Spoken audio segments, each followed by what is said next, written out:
If you're considering a new camera for your video or photography needs, I'll be sharing my thoughts on the brand new Sony A6700. This is an APS-C camera that offers some impressive features and improvements over its predecessors. We'll explore what's interesting about this camera, how it performs in various situations, and how it compares to other cameras available on the market today. The Sony A6700 is the latest addition to the popular A6000 series of cameras, which have been known for their compact size, fast autofocus, and versatile video capabilities. The A6700 inherits many of these strengths, but also brings some significant upgrades that make it stand out from the crowd.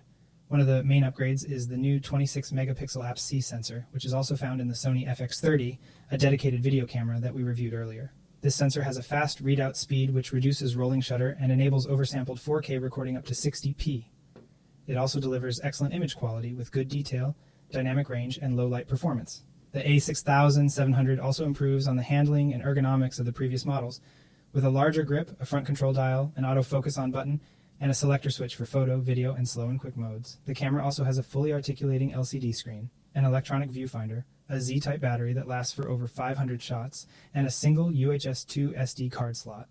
The camera has sealing around the ports and buttons, which should protect it from some dust and moisture. The ports on the side of the camera include USB-C for charging and connectivity, a mic jack and a headphone jack for audio monitoring, and a micro HDMI port for external recording or output.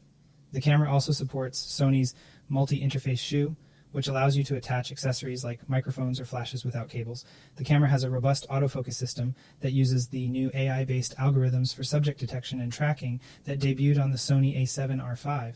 The camera can recognize faces, eyes, animals, insects, and other subjects, and keep them in focus even in challenging situations.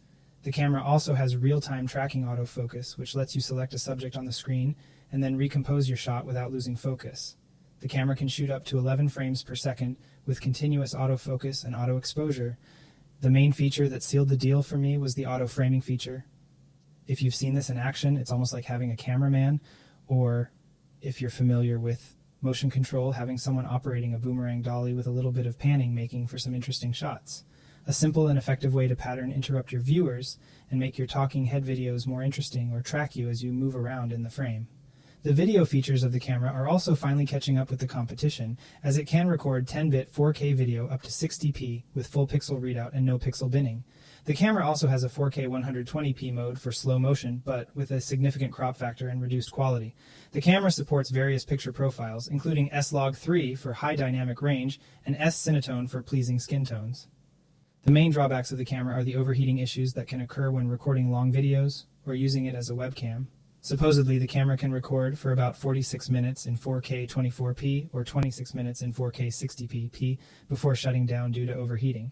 However, you can extend the recording time by setting the heat threshold to high in the menu.